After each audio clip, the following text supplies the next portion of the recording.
Hello friends, welcome to Bismi சமையல். இன்னைக்கு எல்லாருக்கும் தேவைப்படுற மாதிரி ரொம்ப யூஸ்ஃபுல்லான கிச்சன் டிப்ஸ் மற்றும் வீட்டு குறிப்புகள் தான் பார்க்க போகிறோம். வீடியோ ரொம்ப இன்ட்ரெஸ்டிங்காக இருக்கும், ஸோ ஸ்கிப் பண்ணாமல் பாருங்கள். வீடியோக்குள்ளே போகிறதுக்கு முன்னாடி நம்ம சேனலில் நீங்கள் புதுசாக பார்க்குறீங்கன்னா மறக்காமல் சப்ஸ்கிரைப் பண்ணிக்கோங்க. இப்போ நம்ம ஃபர்ஸ்ட் டிப் என்னங்கிறத பார்க்கலாம். இங்கே நான் ஐலைனர் தான் எடுத்திருக்கேன். நம்ம எல்லாருமே இந்த மாதிரி ஐலைனர் யூஸ் பண்ணுவோம் இல்லையா? இது நம்ம கண்ணுக்கு போடுறதுக்கு, நிறைய பேர் பொட்டு வைக்கிறதுக்கு யூஸ் பண்ணுவீங்க. ஸோ ஐலைனர் கொஞ்சம் நாள் ஆனதுக்கப்புறமா நல்லா கெட்டி ஆயிடுச்சு, யூஸ் பண்ணவே முடியலை அப்படின்னா இதை நம்ம மறுபடியும் பழைய மாதிரி, அதாவது புதுசில் எப்படி நல்லா லிக்விடாக ஃப்ரீ ஃப்ளோயிங்காக இருந்ததோ அதே மாதிரி எப்படி மாற்றுறதுன்னு பார்க்கலாம். இது நல்ல லிக்விடாக இருந்தது அப்படின்னா நான் குளுக்கும் போதே இந்த பாட்டில் ஃபுல்லாகவே நல்ல கருப்பு கலராக இருக்கும். ஆனால் இந்த பாட்டிலை நீங்கள் கொஞ்சம் நல்லா கவனிச்சிங்கன்னா தெரியும், இதோட மேல் பகுதியில் பார்த்தீங்கன்னா கொஞ்சம் கூட கருப்பே ஆகலை. நான் எவ்வளோ குளுக்குனாலும் சரி அப்படியே நல்லா க்ளீனாக இருக்குது பாருங்கள். ஏன்னா உள்ளது அந்தளவுக்கு காஞ்சு போயிருக்கு. இந்த கிளாஸில் நான் சுடு தண்ணி எடுத்திருக்கேன். தண்ணி நல்ல சூடாக இருக்கணும், ஆனால் கொதிக்கணுங்கிற அவசியம்லாம் கிடையாது. இப்போது இந்த சுடு தண்ணியில் ஐலைனரை நல்லா டைட்டாக க்ளோஸ் பண்ணிவிட்டு இதை அப்படியே உள்ளே போட்டுடலாம். மூடியை நல்லா டைட்டாக க்ளோஸ் பண்ணணும், இல்லைனா தண்ணி எல்லாமே உள்ளே போயிடும். இது ஒரு 10 நிமிஷத்துக்கு இந்த தண்ணியிலேயே இருக்கட்டும். சுடு தண்ணி பார்த்திங்கன்னா கட்டியாக இருக்க இந்த ஐலைனரை நல்லா லூஸ் ஆக்கி கொடுக்கும். ஒரு 10 நிமிஷத்துக்கு அப்புறமா இதை வெளியில் எடுத்து தண்ணி எல்லாத்தையும் ஃபுல்லாக தொடச்சிட்டு நம்ம ஓப்பன் பண்ணி பார்க்கலாம். ஒரு 10 நிமிஷத்துக்கு அப்புறமா இதை நான் திறந்து காட்டுறேன் பாருங்கள். ப்ரஷ் ஃபுல்லாகவே நல்லா லிக்விடாக இருக்குது. ஒரு தடவை நல்லா குலுக்கி விட்டுட்டு அடுத்து நீங்கள் எப்பயும் போல் யூஸ் பண்ணிக்கலாம். ஸோ இனி ஐலைனர் கெட்டி ஆயிடுச்சுன்னா தூக்கி போட்டுறாதீங்க. இதே மாதிரி நீங்கள் செஞ்சிட்டிங்கன்னா புதுசு மாதிரி மாற்றிடலாம். அதே மாதிரி ஐலைனர் போட்டு முடிச்சுட்டு ஈவினிங்கோ இல்லை நைட்டோ அதை ரிமூவ் பண்ணணும் அப்படின்னா தனியாக மேக்கப் ரிமூவர் எல்லாம் வாங்க வேண்டியதில்லை. அதுக்காக நீங்கள் தண்ணி வச்சோ இதை ரிமூவ் பண்ணக்கூடாது. தண்ணி வச்சோ இல்லை வெறுமனே டிஷ்யூ வச்சோ நீங்கள் க்ளீன் பண்ணிங்க அப்படின்னா அந்த இடம் ஃபுல்லாகவே உங்களுக்கு ரொம்ப கருப்பாயிரும், நல்லா க்ளீனாக போகாது. அந்த தடம் அப்படியே இருக்கும். இதுக்கு சாதாரண தேங்காய் எண்ணெயே போதும். ஒரு பழைய துணியிலையோ இல்லை டிஷ்யூலையோ ஒரு 2 ட்ராப் அளவுக்கு தேங்காய் எண்ணெய் எடுத்துட்டு லைட்டாக தொடச்சிங்கனாலே போதும். தடம் கொஞ்சம் கூட இல்லாமல் க்ளீனாக போயிடும். எந்த இடத்துலையுமே உங்களுக்கு ஸ்மஜ் ஆகாது. ஸோ இதே மாதிரி ட்ரை பண்ணி பாருங்கள். ஸோ இந்த டிப் உங்களுக்கு யூஸ்ஃபுல்லாக இருந்ததுன்னா வீடியோக்கு ஒரு லைக் கொடுங்க. இப்போ நம்ம அடுத்த டிப் என்னங்கிறத பார்க்கலாம். நம்ம எல்லாரும் காலையில் எழுந்திரிச்ச உடனே குடிக்கக்கூடியதுன்னு பார்த்தீங்கன்னா டீ தான். இப்படி நம்ம டெய்லி குடிச்சிட்டு இருக்க டீக்கு யூஸ் பண்ணுற டீ தூளில் கூட ஃபுல்லாக கலப்படம் இருக்குது. ஸோ இந்த டீ தூளில் இருக்க கலப்படத்தை எப்படி தெரிஞ்சுக்கிறதுன்னு தான் இந்த டிப்ஸில் நம்ம பார்க்க போகிறோம். இங்கே நான் டிஷ்யூ பேப்பர் தான் எடுத்திருக்கேன். இதை டெஸ்ட் பண்ணுறதுக்கு நம்ம தண்ணியை டக்குன்னு உறிஞ்சிற மாதிரியான பேப்பர் தான் யூஸ் பண்ணணும். ஸோ டிஷ்யூ பேப்பர் கரெக்டாக இருக்கும். இப்போது இதில் நம்ம கொஞ்சமாக டீ தூள் போட்டுக்கலாம். அடுத்த இதில் நம்ம தண்ணி சேர்க்க போகிறோம். தண்ணி நிறைய சேர்த்துடக்கூடாது. நம்ம போட்டிருக்க டீ தூள் நனைகிற அளவுக்கு மட்டும் தண்ணி சேர்த்தா போதும். சாதாரணமாகவே டீ தூள்லேருந்து டிகாக்ஷன் இறங்கி கலர் மாறுறதுக்கு கொஞ்சம் டைம் எடுக்கும். டீ தூள் நல்லா கொதிச்சாதான் டிகாக்ஷனே இறங்கும். ஆனால் ஒரு சில டீ தூள்லாம் பார்த்திங்கன்னா போட்ட உடனேவே டக்குன்னு கலர் மாறிடும். அதிலெல்லாம் கலருக்காக நிறைய பொருட்கள் சேர்த்துருப்பாங்க. இந்த டிஷ்யூ பேப்பரோட ஓரத்தில் பாருங்கள், லைட்டாக தான் கலர் மாறி இருக்குது. ஸோ கலர் மாறுறதுக்கு நிறைய டைம் எடுத்துக்குது அப்படின்னா நல்ல டீ தூள்னு தெரிஞ்சுக்கலாம். இது நானும் இன்னொரு வீடியோவில் பார்த்து தான் தெரிஞ்சுக்கிட்டேன். ஸோ இந்த டிப் உங்களுக்கு யூஸ்ஃபுல்லாக இருந்ததுன்னா மறக்காமல் எனக்கு கமெண்ட்டில் சொல்லுங்கள். இங்கே நான் சட்டைக்கு போடுற கிளிப்பு தான் எடுத்திருக்கேன். இதை பார்க்கும்போதே நிறைய பேருக்கு தெரிஞ்சிருக்கும். நம்ம புதுசாக ஜென்ஸோட ஷர்ட் எல்லாம் வாங்கும்போது உள்ளே ஒரு மெல்லிசான அட்டை வச்சு அந்த ஷர்ட்டை மடித்து இதை கிளிப்பை வச்சு பின் பண்ணியிருப்பாங்க. மடிப்பும் கலையாமல் இருக்கும், பார்க்குறதுக்கும் நல்ல நீட்டாக இருக்கும். சட்டையை பிரித்து நம்ம யூஸ் பண்ணும்போது இந்த கிளிப்பை அப்படியே கீழே தூக்கி போட்டுருவோம் இல்லையா? ஆனால் இந்த கிளிப்பை வச்சு நிறைய யூசஸ் இருக்குது. அதிலிருந்து ஒரு யூஸ் மட்டும் இப்போ நான் உங்களுக்கு சொல்கிறேன். நம்ம துணி காயப்படும் போது துணி பறக்காமல் இருக்கிறதுக்காக கிளிப் மாட்டி வைப்போம் இல்லையா? அந்த கிளிப்புக்கு பதிலாக நம்ம இதையே யூஸ் பண்ணிக்கலாம். இது சாதாரண பிளாஸ்டிக் தான். இதை பார்க்குறதுக்கு உங்களுக்கு டக்குன்னு உடஞ்சிரும் போல தான் இருக்கும். ஆனால் சூப்பரான மெட்டீரியல். துணியை நல்லா டைட்டாக பிடிச்சிக்கும். எல்லா துணிக்குமே இந்த கிளிப் செட் ஆகும். முக்கியமாக குட்டி குட்டி துணி, அதாவது சாக்ஸ், கர்ச்சீஃப் எல்லாம் டக்குன்னு பறந்து போயிடும் இல்லையா? ஸோ அதுக்கெல்லாம் நம்ம இந்த கிளிப்பை யூஸ் பண்ணிக்கலாம். இனி இந்த மாதிரி கிளிப்பெல்லாம் உங்களுக்கு கிடைச்சது அப்படின்னா இதை வேஸ்ட்டாக கீழே தூக்கி போடாமல் துணிக்காய போடுறதுக்கு நம்ம யூஸ் பண்ணிக்கலாம். இப்போ நம்ம அடுத்த டிப் என்னங்கிறத பார்க்கலாம். இங்கே நான் குக்கரோட மூடி தான் எடுத்திருக்கேன். நமக்கு கிச்சனில் அடிக்கடி வரக்கூடிய பிரச்சனையில் இதுவும் ஒன்று. குக்கர்லேயோ இல்லை அதோட மூடியிலையோ அதோட கைப்பிடி பார்த்தீங்கன்னா அடிக்கடி லூஸ் ஆகிட்டே வரும். இந்த டிப்பில் இனி எப்போவுமே லூஸ் ஆகாத அளவுக்கு இந்த ஸ்க்ரூவை எப்படி டைட்டாக மாற்றுறதுன்னு பார்க்கலாம். ஃபஸ்ட்டு இந்த ஸ்க்ரூ ஃபுல்லாகவே நம்ம கழட்டிட்டு கைப்பிடியை மட்டும் தனியாக எடுத்துடலாம். இந்த ஸ்க்ரூவை டைட் பண்ணுறதுக்கு நம்ம இப்போ யூஸ் பண்ண போகிறது பார்த்திங்கன்னா அலுமினியம் ஃபாயில் தான். இதுக்காக நம்ம தனியாக கடையில் அலுமினியம் ஃபாயில் வாங்கணுங்கிற அவசியம் கிடையாது.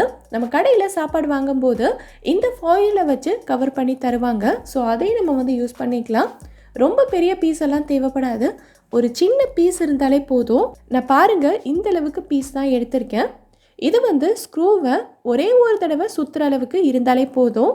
ஃபாயிலை இந்த மாதிரி நல்லா ஸ்க்ரூவில் சுற்றிட்டு அடுத்து நம்ம உள்ளே விட்டு டைட் பண்ணிக்கலாம்.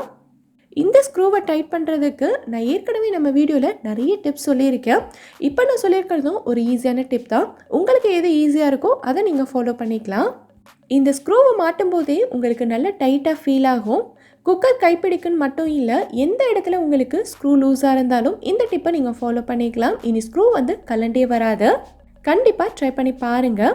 இப்போ நம்ம அடுத்த டிப் என்னங்கிறத பார்க்கலாம்.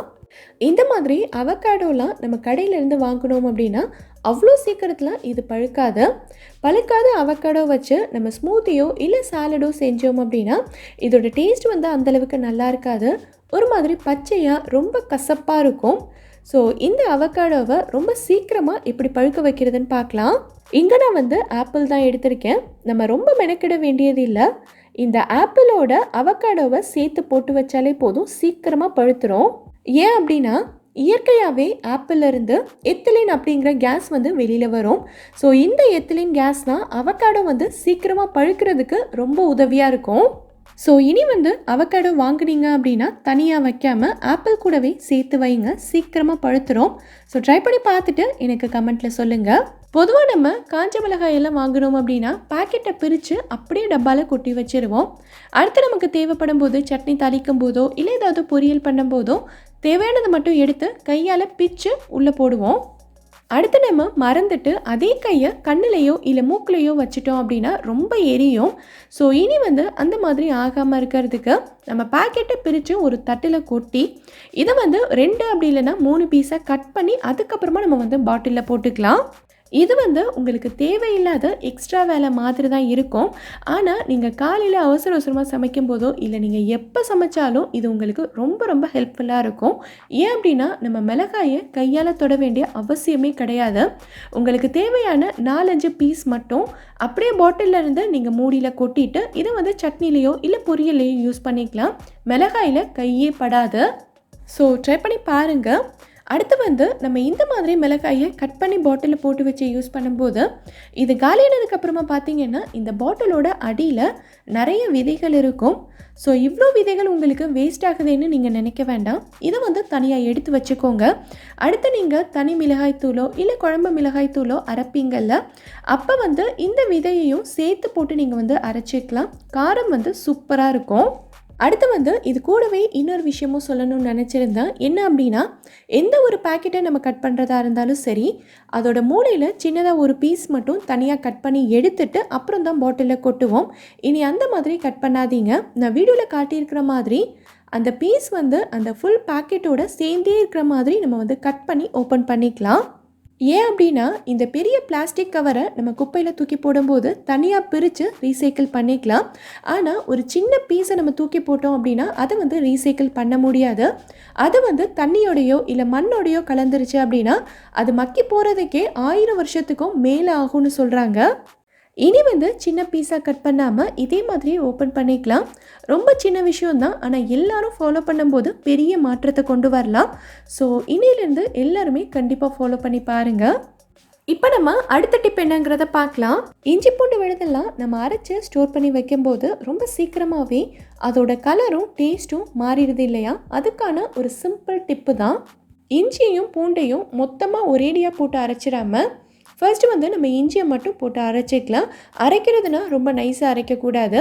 ஃபர்ஸ்ட்டு லைட்டாக பல்ஸ் மட்டும் கொடுத்து எடுத்திங்கன்னா இந்த அளவுக்கு கொரன்னு இருக்கும். இந்த அளவுக்கு அரைஞ்சதுக்கப்புறமா நம்ம பூண்டு போட்டு அரைச்சிக்கலாம். இஞ்சி பூண்டு அரைக்கும் போது நம்ம தண்ணியே சேர்க்கக்கூடாது இல்லையா? ஸோ அரைப்படுறதுக்கே ரொம்ப கஷ்டமாக இருக்கும். இந்த மாதிரி நம்ம ஃபஸ்ட்டு இஞ்சியை அரைச்சிட்டு அதுக்கப்புறமா பூண்டையும் சேர்த்து போட்டு அரைச்சோன்னா ரொம்ப ஈஸியாக இருக்கும். இதில் தண்ணிக்கு பதிலாக நம்ம வந்து கொஞ்சமாக லெமன் ஜூஸ் சேர்த்துக்கலாம். லெமன் ஜூஸ் சேர்த்தோம் அப்படின்னா இதோட கலரும் சரி, இதோட வாசனையும் சரி சுத்தமாக மாறவே மாறாது. அவ்வளோ சூப்பராக இருக்கும். அதே நேரத்தில் இதை அரைப்படுறதுக்குமே நமக்கு ரொம்ப ஈஸியாக இருக்கும். லெமன் ஜூஸ் சேர்த்துட்டு இந்த அளவுக்கு நல்லா அரைச்சதுக்கு அப்புறமா நம்ம வந்து ஒரு டப்பாவில் போட்டு ஸ்டோர் பண்ணி வச்சுக்கலாம். நம்ம ஸ்டோர் பண்ணுற டப்பாலையுமே கொஞ்சம் கூட தண்ணி இல்லாமல் நல்ல ஏர்டைட்டாக இருக்கணும். அப்படி இல்லைன்னா நீங்கள் வந்து கண்ணாடி ஜாரில் கூட போட்டு ஸ்டோர் பண்ணிக்கலாம். ஒரு ஸ்பூன் வச்சு இந்த மிக்ஸி ஜாரில் ஒட்டியிருக்க எல்லாத்தையுமே முடிஞ்ச அளவுக்கு எடுத்துட்டேன். ஆனாலும் பார்த்திங்கன்னா நிறைய இஞ்சி பூண்டு விழுது அங்கங்கே ஒட்டிகிட்ருக்கு. ஸோ என்ன பண்ணலாம் அப்படின்னா இந்த மாதிரி ஒரு சிலிக்கான் ஸ்பேட்சுலா யூஸ் பண்ணிக்கோங்க. இதை வச்சு எடுக்கும்போது மிக்ஸி ஜார் ஃபுல்லாகவே நல்லா க்ளீனாக வந்துடும். நிறைய பேர் யோசிப்பீங்க அதுக்கு நீங்கள் கையாலேயே எடுத்துடலாமே அப்படின்னு. கையால் எடுத்தோம் அப்படின்னா நிறைய பேருக்கு வந்து கையெல்லாம் எரிய ஆரம்பிச்சிடும். அது மட்டும் இல்லாமல் நம்ம கையில் இருக்கக்கூடிய வேர்வை தண்ணியெல்லாம் பட்டுச்சு அப்படின்னா இந்த இஞ்சி பூண்டு விழுது ரொம்ப நாளைக்கு இருக்காது, சீக்கிரமாகவே கெட்டு போயிடும்.